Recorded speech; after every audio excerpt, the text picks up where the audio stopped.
Hey everyone! You know the guest of today's flashback episode from Mad Men, Community, and Glow.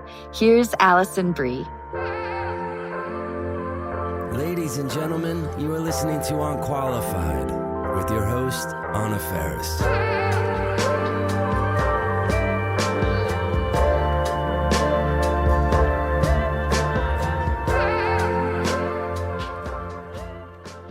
So I watched the trailer for somebody I used to know. I immediately thought of a time in my life, I was probably around 24 or 25, when I decided to make a proactive choice towards my inclination to jealousy. Like we're in an industry where we're competing with our dear friends. And it's not as though you can calculate it like there's a time trial, like with an athlete. You're left with this inexplicable fog of why you didn't get the role. Yes. You know, and yet your friend did. And I was also really intimidated by beautiful people. When I first moved to Los Angeles, I was like, this town is beautiful. Yeah. And these people look like they're on TV. so as I watched your trailer, that idea came sort of immediately, sort of a gut reaction. But the idea of your nemesis becoming somebody you love. I think that there's a lot of themes that we're juggling in this movie. And, you know, one of them starts more with the one that got away, right? Who's played by Jay Ellis. And I think kind of trying to dismantle this idea. When I was younger, in my 20s, I was a real on again, off again gal with the guys I was dating. Oh, what do you mean? Like we would break up and get back together and break up and get back together. And it's like I didn't know how to trust my own instincts for the people that I shouldn't be with. And it was a pattern, you know, I watched my mom do it. My mom would often kind of break up with a guy and then tell my sister and I all the reasons why he was the worst person in the world. And then she'd get back together with him a month later, which was very confusing for everybody involved. And for my high school, college, 20s, I had that same pattern of not trusting. I would be like, I do not want to be with this person. I would break up with them. And then the second I felt lonely, It was like, I was the problem. I was the reason that it didn't work out. He's the answer to everything. That's why I'm unhappy. You know, it wasn't until I was older that I started to think, well, you start with you and get your shit straight with you. This other person isn't going to unlock this stuff. And a lot of the time, certainly people do have stories where they get back together with someone that they dated a while ago and it's like the answer to everything. But I just thought this idea of the one that got away is really interesting to me because I also think there's a reason why you break up with people. And like, do we think that those reasons ever just actually disappear and whatnot? So then the other thing we're talking about, right, is that my character learns that this guy is getting married this weekend. She's felt like they have this amazing connection and maybe he's the answer to everything. And then she learns he's getting married that weekend and she meets the girl. And of course she wants to hate her. And she doesn't. I mean, she does. She's trying hard to, but certainly there's that element. I mean, like the way that you talk about yourself, I think wanting to combat those feelings of jealousy by like having genuinely positive feelings for another person is so wonderful and generous and a great ethos. And like, I'm going to try that. And I think I do something similar too. You totally do. Well, I also think there's something with these characters and in life that two things can be true, right? I'm fascinated by relationships between women because they can just take so many forms. And like, especially recently in my work, I feel like it's just something that I'm like so into is this idea that like, yeah, women in your life. I feel like I will feel every single emotion and sometimes also am feeling two different conflicting emotions at the same time, or I'm even confused about, I'm so proud of my friend, or am I jealous, or do I love her, or do I want to fuck her, or do I hate her, or is she my enemy, or do I just want to be her? Like, you know, I'm so in awe of her. Am I inspired by her? So like in this movie, there's elements of that, of kind of seeing a person who, considering all the circumstances, you feel like you want to jump to that conclusion of like, this is my enemy. And then seeing all of this connective tissue of, oh, we're sort of the same. And wow, you really remind me of who I was when I was younger. And are any of those things still a part of me? You know, which is kind of the other thing we're exploring in this movie is like going back to your hometown. And what does that even make you think about yourself, right? When you see people that you used to hang out with in high school. And like Dave and I are so different in this respect because Dave is still really close with like this big group of guys and gals that he went to middle school and high school with. And he's stayed friends with them now for 20 years or whatever. And I have never been that way. I mean, I'll keep maybe one from each era. Yes. I don't think it's like, I'm like, I got to reinvent myself. You guys are old news. But I do think there is where I'm just like, well, that chapter of my life is over. And now I'm doing this. Like, what's this place going to be? Who am I now?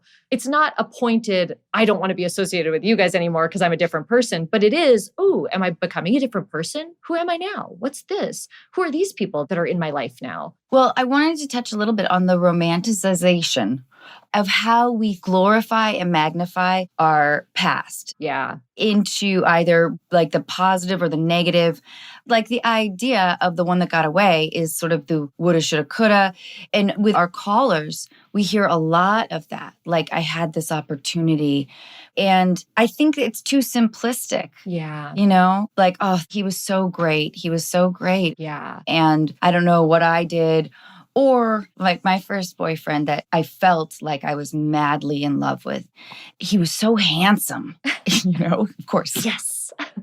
And I felt so unattractive. So I couldn't believe it. And after he broke up with me, our first week of college, it was devastating. I remember reading my diary like a while later. And I wrote like, I hate his laughter. His long artistic fingers sort of annoy me. And that was so helpful. Yeah. Because at that point, it was like, oh my God, we're going to get married. I have my promise ring. Yeah. Totally. I mean, there's a lot of women in my life who, not so much now as I get older, it's nice that I think that people are learning to break these habits. But I have had friends or family members who, yeah, they develop this sort of amnesia after the fact. Yeah, your mom not clarifying like, well, he does have these other qualities that I just love. Definitely. Well, and my mom, because of her own past and childhood traumas and other things going on, it's a thing where the hindsight becomes, well, it must have been my fault. Whereas the truth is that in the moment, it was her decision. I don't want to be with this person. They're not right for me. They don't make me feel good. You know, I don't like myself when I'm around them, whatever reason it is. A month later, I'm lonely. Now I'm reflecting on it and going, no, I was wrong. It was me. I was bad. I must have turned him off. I did this. Why would I have let him go? There will never be anyone else as good as him. No one will love me. You know, it's like the swing range can go to the furthest extreme, right? I'm unlovable. No one will ever want to be with me. And by the way, I've had boyfriends who said that kind of stuff to me when I would try to break up with them. No one will ever love you. Oh. I'm the only person. No one will want to see you without makeup on your face. Oh. No one knows who you really are except for me. I feel this because I've experienced it too. And I got back with that guy again and again. I married that guy. That was the first one. Look, you have to live and learn. You have to finally go, wait a minute.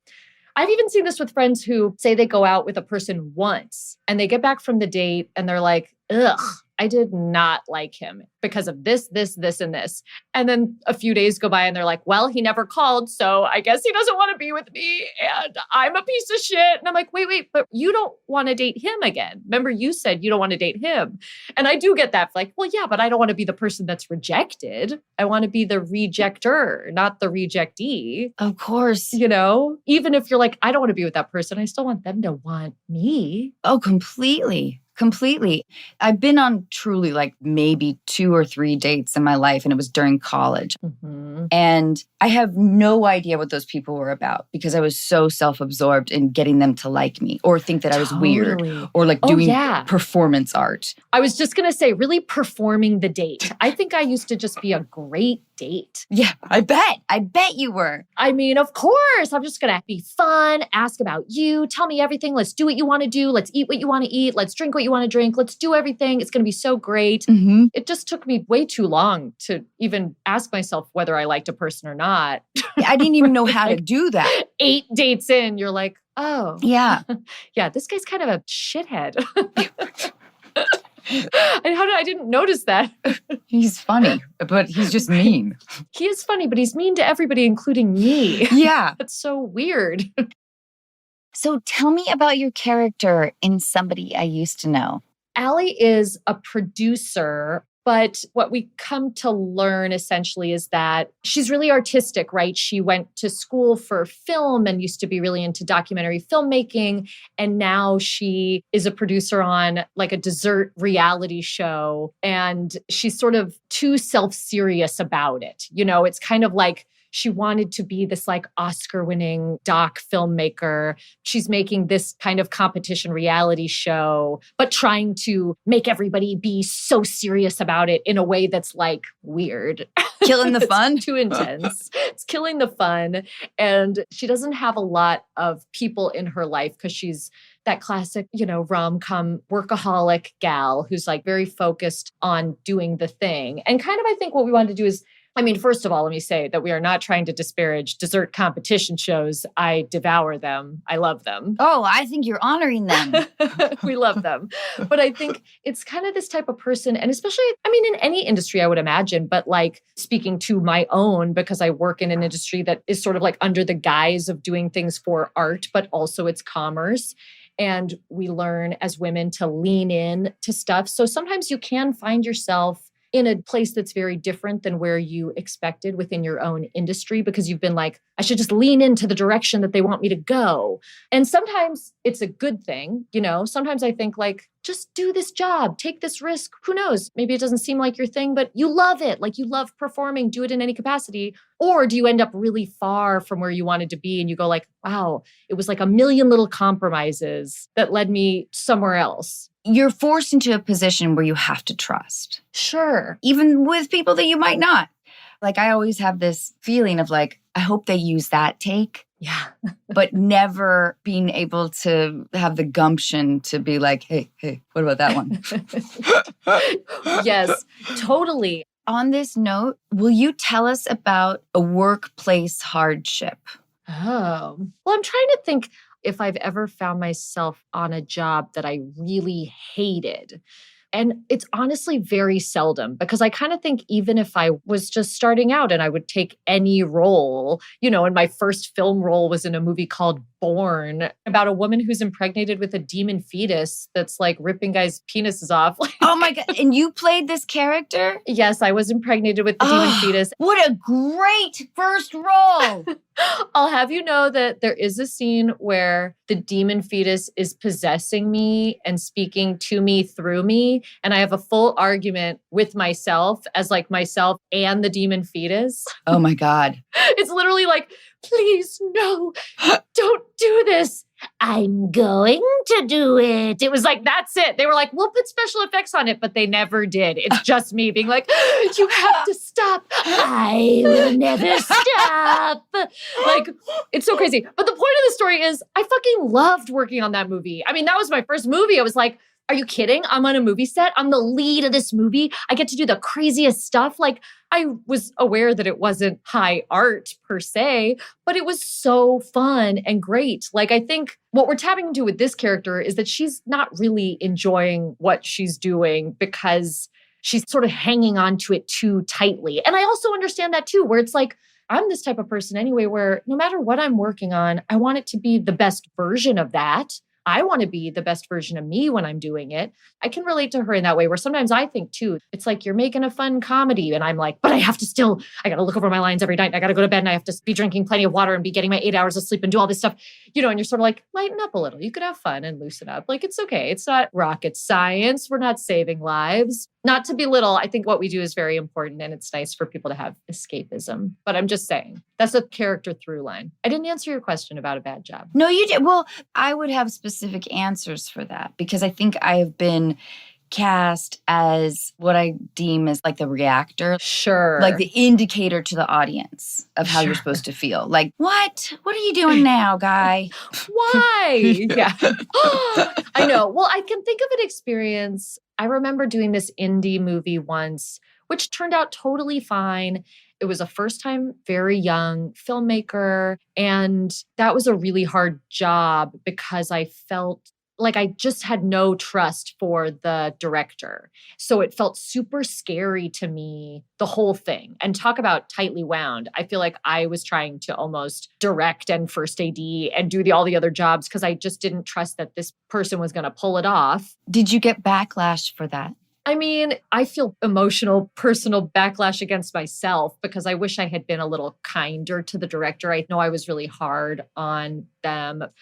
I think in my mind, I could justify it at the time by being like, also, I should teach this person and make them better at their job. And you got to know that you should do this. But I could have done it in a better way, I think. I don't know. I think this is incredibly strong and impressive. I've never had that kind of gumption. I'm just like, go with the flow, I guess, now.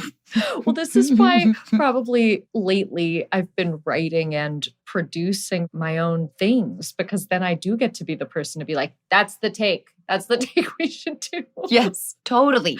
Or in this case, it's directed by my husband.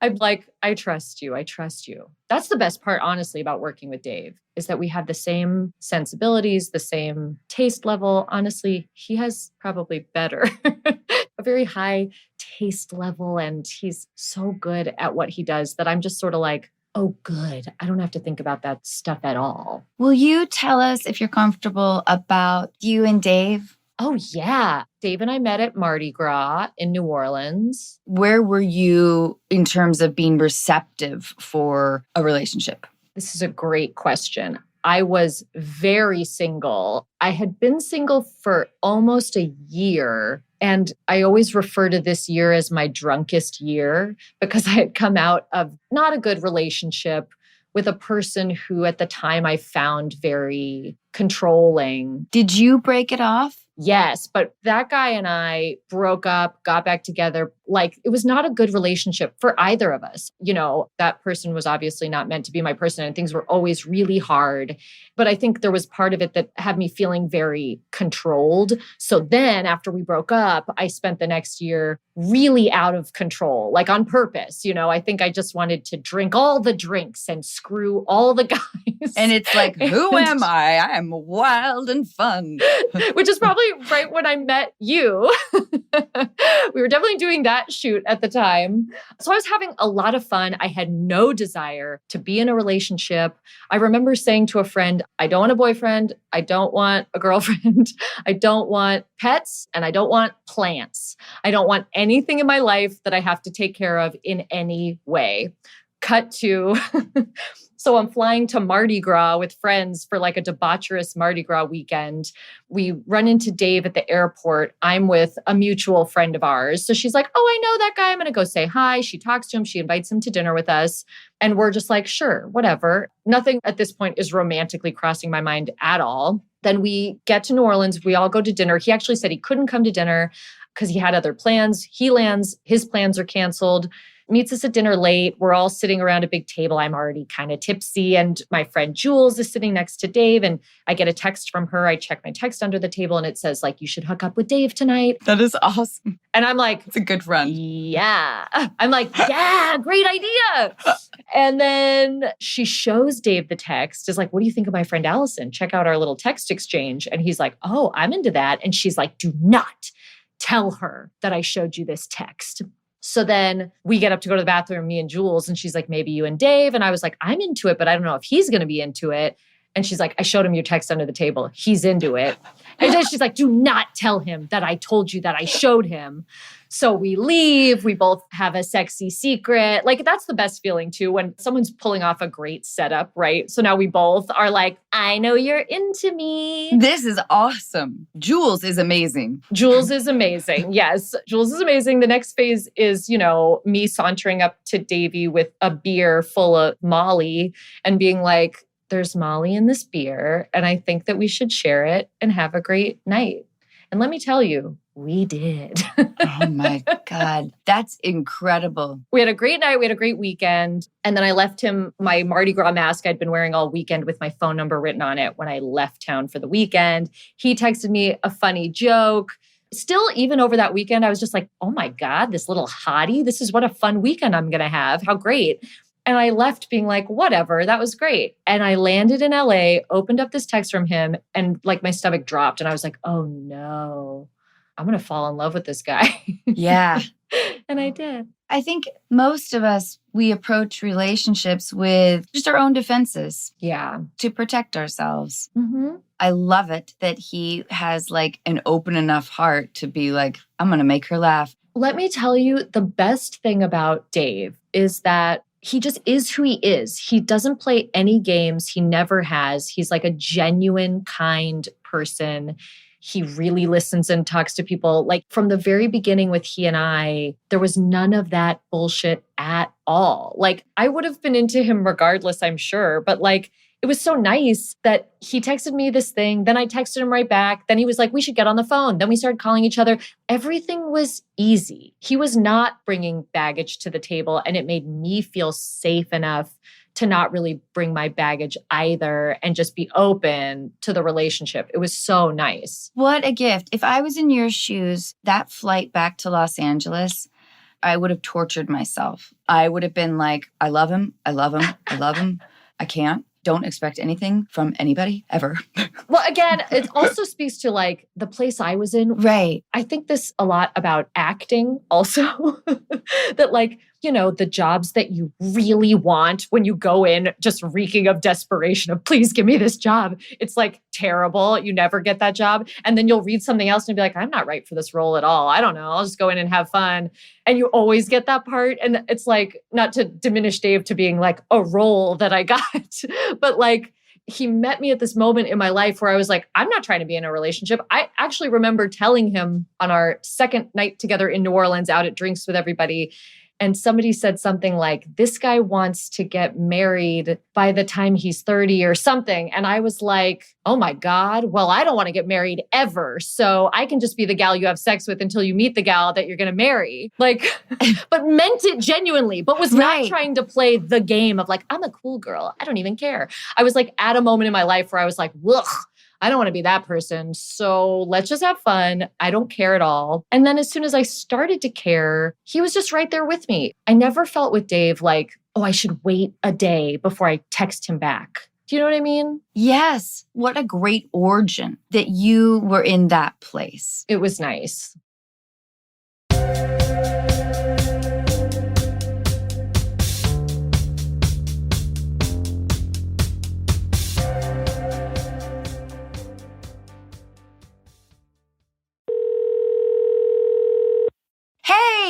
Hi. Hi. How are you? Good. How are you? Great. Matthew, you're here with Alison. She's amazing. She's a dear friend of mine, and I can't thank you enough for your letter. Will you tell us what's going on? Yeah. And it's really nice to meet both of you. This is really cool.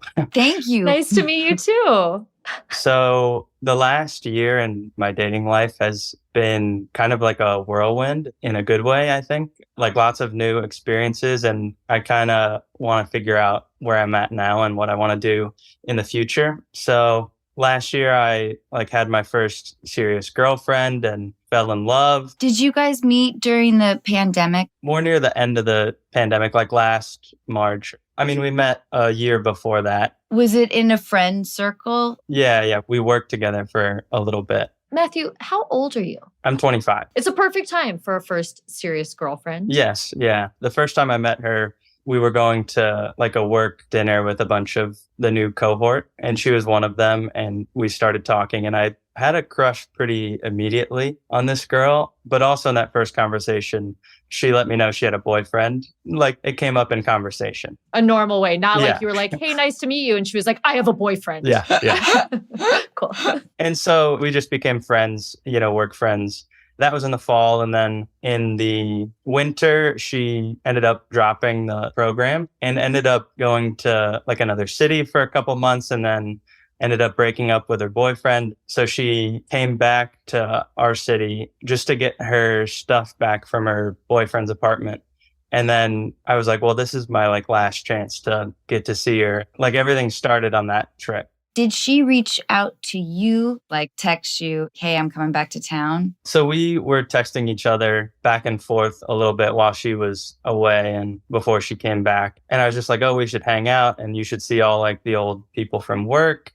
And we hung out a lot those days. And then like I ended up having like a party over at my place so everybody could be together. And then that's kind of when things got more serious and we hung out the rest of our trip here. I think it's really amazing that you weren't like heavy-handed with the flirtation. You know what I mean? That you guys were texting or whatever, but that you presented yourself like you weren't pushing it too hard. Okay. Like that's fairly commendable. Thanks. Don't you think, Alison? Definitely. Yeah. It sounds like you really gave her space to do the things that she was doing in her life for her. And that's so nice. Not just like a, what's up? Yeah. Yeah. Yeah. But then what happened? Yeah. So then at the end of this trip for her to get all her stuff, because she decided to go move to this new city. And at the end of this trip, I was like really sad because I was like, oh, I wish we were just here. And I talked it over with like my roommate too. And I was like, I probably just have to like make sure this doesn't keep going or something. But I really wanted it to. And I basically let her know this on like the last night she was in town. I let her know both things, that I wanted this to work out, but it also just makes sense. So wait, had you guys been intimate or like kissed? Yes, we had. How long was this period of time that she was like back in the same city as you? It was a week long. Okay. But it was a week and you guys were hanging out like every night. Yeah, yeah. Oh, that's like a magical week, isn't it? Yeah, it was nice. And then she's moving to a different city. Yes. And does she have a job already in this city? Like how set up is she? She does have a job, but it was remote and she already has like an apartment in the new place and like signed a lease and everything. Oh, okay. So there was like, oh, you're remote. I don't know. We could make this work. So I let her know both sides. I was like, we should probably like not. And then she was like, oh, maybe it could work out. I don't know. And so we tried to make it work and do little trips and stuff is what we kind of landed on. We weren't like official or exclusive yet, but our cities are close enough. Let's just see where this goes. Who sort of dictated those terms? I mean, it sounds reasonable enough, but it also sounds painful. Yeah. We're actors. We know a long distance relationship like nobody's business. Right. Mhm. Right. I think we landed on the terms together. I mean, I was excited. So it's kind of working. You guys are doing these trips. You haven't put too much pressure on your relationship by dictating terms. Making it Yeah. exclusive. Yeah. Yeah. And then where does it all blow up? So then on a trip that I took to her city, and I think this is partly just because this was my first serious relationship. Like this is where I then asked her to be my girlfriend on this trip to her. So I guess we were really like boyfriend, girlfriend for a pretty short time, like a month, basically. You asked her to be exclusive on that trip. Then she comes to see you and you're exclusive still. Yeah. Okay. Yeah. And then a few weeks later, that's when we end up breaking it off just because the long distance is Just getting to you. Yeah. She said the whole point of moving to this new city was she did not like this city that I'm in right now. And she didn't find her people here. Mm-hmm. And she like loves the new city and like found like great roommates, great friends and stuff. And so she said she just like wanted to have that and be 100% in that new place and not have like this long distance. Mm-hmm. What's the age difference? She's 23. Okay. Okay. And so where are you guys at now? It was her decision to kind of end things because it was too hard to keep going back to this city where she doesn't have people other than you who she really cares about, but she's like trying to do her new thing. And how long ago was that? This was, I think, in May or June. So where are we at now? It's like you're still having feelings for her. I was for a while. Like the breakup was quite tough. Mm-hmm. Yeah. It's your first one. I know. Yeah, it's a Yeah. big one. Yeah. And are you guys still in touch? Like since May, do you guys still talk and stuff? Yeah, we've texted here and there. And this is partly where like a transition is coming, I think, at least right now, because I did see her in December, actually, because I've got cousins in this city that she lives in too. So I was just visiting them for a holiday trip or something and got in touch with her and saw her. So you texted her like, hey, I'm in town. Yeah. Do you want to meet up? And how is that? It was good. I think it was necessary because I think before that, I was like, oh, maybe something in the future, like somehow later down the road, this will still work out. But she is like seeing somebody else right now. So I think that was like the nail in the coffin where it's just like, okay, time to move on for real. I mean, Matthew, it sounds honestly like not a terrible first heartbreak Yeah. situation, Yeah. you know, because it sounds like she cared about you a lot. And if she did stay living in the same city with you, then maybe you guys would have continued to date and things like that. But you both still are quite young. And long distance is very hard. I will say that 2 nights ago, I rewatched the Justin Long, Drew Barrymore movie, Going the Distance. Which is all about this, Matthew. About 2 people who meet, have a great 6 weeks together in New York, and then they live worlds apart. And it's like ultimately, especially when you're 25, you want to be in a relationship with somebody that lives in the same city as you. And now this woman showed you that you have the capacity to love someone, that it's really fun to be in a more committed relationship, and that like love is this amazing, powerful thing. And I feel like it's one of those breakups that sucks, but at least it's not like, then she turned into a totally different person and said all these horrible things to me. I think that like, at least you can walk away being like, wow, we had something that was really great, and I'm a really lovable, great person, and I would be excited to do that again with someone who it will be easier with because of our proximity. Yeah. I like that. I like what Alison said about this experience showing you that you have the capacity to love, that you enjoyed that experience of companionship. I get that. So I think that's wonderful. Do you have a lot of friends that are like, dude, you're too young, or like, man, we're in our 20s? Like, I wonder what pressure you're putting on yourself. And I wonder if your question is about how to achieve a long-term relationship again. Do you think that's what it is? On the pressure, I think it might be in a different direction. Most of my friends are in committed relationships. Oh, wow. Yeah. That's nice. That totally speaks to who you are. That's amazing. Yeah, that makes a lot of sense. You have such a warm, sweet energy. Thanks. You seem emotionally evolved, which is so nice. Thanks. I appreciate it. Yeah. So where are you at? Yeah. So the flip side of the coin is I have been trying dating apps and did that for a little bit, and have just been like also flirtatious with strangers. Well, tell us about your dating app experience. What's that like? It's okay. It's kind of not as sparking chemistry as like this first relationship or some other people that I meet randomly. I feel like I have more spark and more chemistry just meeting people in person for the first time. How many dates did you go on? Like off of an app? I've never, this is a foreign world. Yeah. I know. I was like, Matthew, I feel This like is we're a about my little old Okay. to talk about the dating app world. I think in the past year, only one for more than a couple dates, and that was before autumn. And then other people probably like 5, 6 dates, something like that. So like a handful, but not all the time. Just kind of one-offs. And when you meet them in person, you're like, oh, we don't really have a connection. Sort of, yeah. Or maybe we did, but it's not something to cultivate. Yeah. Write home about. Yeah.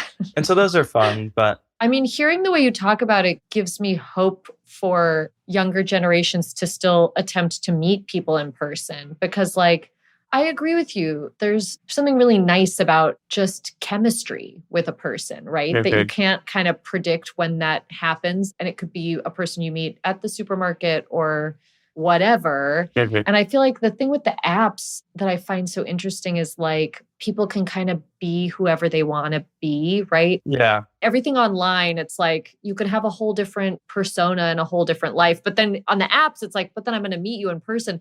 Like I hear about friends who will go out with people whose photos look so different than the people look in person. Like, of course, you want to put up like the best photo of yourself. But I also think it's like such a short game. Totally. Yeah. It feels like an audition. Right. Like, will they find me attractive? It's already set up as like a self-absorbed process. Right. But it's like, you're like, wouldn't you rather send someone a picture of how you kind of actually look so that when they meet you in person, they're like, right, that's you. This is the person I thought I was meeting, versus like, you're maybe going to meet this model. This face-tuned like alien human that doesn't exist. And then in person, you're like, sorry, it's me. I would imagine that that's a weird way to start off a date. Yeah. Is that happening to you a lot, Matthew, or am I projecting? That's happened maybe once. Oh, good. It just feels cruel, the whole thing. At some point, it's like people are clearly swiping you or whatever happens in that world. And Then when you do meet, all you're thinking about is like, am I going to disappoint this person? Not to make it sound like I'm not also the most vain person in the world, but like, I will say that the apps, because you're just seeing pictures of people and your first conversation is like, hi, versus meeting in person. I think about like, when I used to just be dating, I could find someone attractive based on so many other factors than the way that they looked. Yeah. Yeah. When I just had a run-in with them in person, I used to really get crushes on some strange looking people who I found so attractive, based on a number of other factors. So to me, it does seem, it's like, it's such a stacked, weird way to go into it where you're just like on a screen. Matthew, are you in a large urban area? Like, I want to know, like, what's your social exposure? How motivated are you? I'm in a big city. Oh, great. Yeah. The social aspect, I go out pretty much every weekend, that sort of thing, with friends and just hanging out with people. So I don't think I'm too cooped up, which is nice. I think that this relationship is right around the corner. It sounds like you're over the rough parts of a heartbreak. You're not in the place where you're romanticizing her. I think you seem to have a really clear head about it. And like, I do feel like it's like you're so ripe for a relationship after you get out of that first serious one, right? Okay. You have it under your belt. And like you said, you're like, I liked it. And my friends are kind of in that mode too. And I also think that, Matthew, people your age now are more apt to be in serious relationships. In your letter, though, you do mention a hookup on New Year's Eve. Is that part of this equation? Will you tell us about that? A little bit, yeah.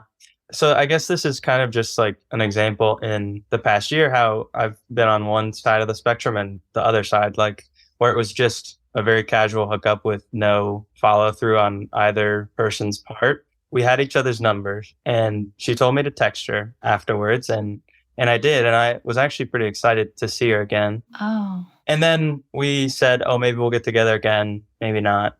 And we tried to like plan things. She was home for the holidays. And so she was like going back relatively quickly. And we ended up just not seeing each other again. So there was like some texting afterwards. Okay. How was your final text exchange with this gal? Were you sort of like presenting her with an actual like, hey, want to maybe go out this weekend? And she was like, oh, I'm out of town for the holidays. And then you were like, how about next weekend? There was actually like a very quick shoe exchange. She took my roommate's shoes on accident. And so we had to like see each other. Okay, that's very interesting to learn because I feel like that's a really classic I want to see you again move. Is your roommate a girl? No, they just have the same boots. Let me say, Anna, that like the first night I met and hooked up with my husband, I did steal his shirt when I left the next day as a way to guarantee that I would see him again to return the shirt. But that's such a move. Like, I would not think that this is a person that didn't want to hang out again. Maybe. I will say, if she didn't necessarily want to hang out again, it's pretty classy to like actually return the shoes. Mm-hmm. Yes. So that's nice that she returned them. Yeah, the shoe exchange was like not charged in any way. I kind of wonder too, if most of your really close friends are in serious relationships, how frequently you feel like the other. If you guys all go to Cabo together, are you like the dude in the single room? And Yeah, maybe I do feel like the other sometimes. Mm-hmm. Are you confused about what you're looking for? I think so. Because this casual like hookup was fun and I don't think I've really had like a phase where I've just been like having fun and not looking for anything serious. I don't think I have either, if that's any consolation. But that's when I Alison met the has. love of my life. Yeah. I'm telling you, it's a good phase. I actually think it's a good phase to be in, a mindset of like, you know what? I'm just going to have fun and lighten up about it. Because when you're trying to look for it too hard, it feels impossible. It feels like a needle in a haystack. But like, for all intents and purposes, you just got out of a big relationship. So now you're in that mode where you want to just be free and have some fun. Also, I would say tap into your friends who are in relationships, like friends of friends. Mm-hmm. It's a great way to meet people because, you know, inherently you might already have some stuff in common, right? Mm-hmm. Like your friend's girlfriend's friend. Mm-hmm. Matthew, here is an idea. I wonder if you just simply tell yourself, not that you're going to be single, but that you're just going to sit back with yourself and your experiences and not put any pressure on it till next January. Yeah. Oh, that's nice. I like that long runway. Yeah. You know, a year sounds sometimes like so long. Right. These days, I feel like they fly by. Here's the thing that I think goes with this, right? For that year, this friend of mine recently, she was like, my current mantra is, if it's not easy, it's not for me. And I was like, I love that. Like this girl that you had this hookup with, the hookup was great. Now, after you're texting back and forth too many times to make a plan, it's like, okay, well, let's not go out, because why is this so difficult just to have our next hangout? Like, it shouldn't be that hard. Nothing should be hard. You're 25 years old. Things should be easy and fun, but that doesn't mean that you're not going on a second or third date with someone that you like. If that presents itself, it's like, this is the year where I'm going to have fun and be open to whatever that means. I really like this time commitment idea, and I haven't thought of it before. And when you said it initially, it sounded like a long time to me. And I think that's a clue that I should probably take the advice. Good. Because I think that means I was secretly like hoping for like a quick phase or something, but letting it breathe and giving it some time, I think would make it a better time. Yes. I'm glad you find relief in that. So this is your study abroad year. Yeah. You're 25. I love it. You've got nothing to lose. You know what I mean? Open yourself to having some really odd experiences and maybe expand your social circle. I like that. Yeah. I believe in your future, Matthew. Thanks so much. Thank you so much. Yeah, thank you, Matthew. Good luck with it all. Yeah, I appreciate it. So nice to meet both of you. This was awesome. It's really nice to meet you too. Nice to meet you too. Have a wonderful rest of your day, Matthew. And thank you so much for talking with us.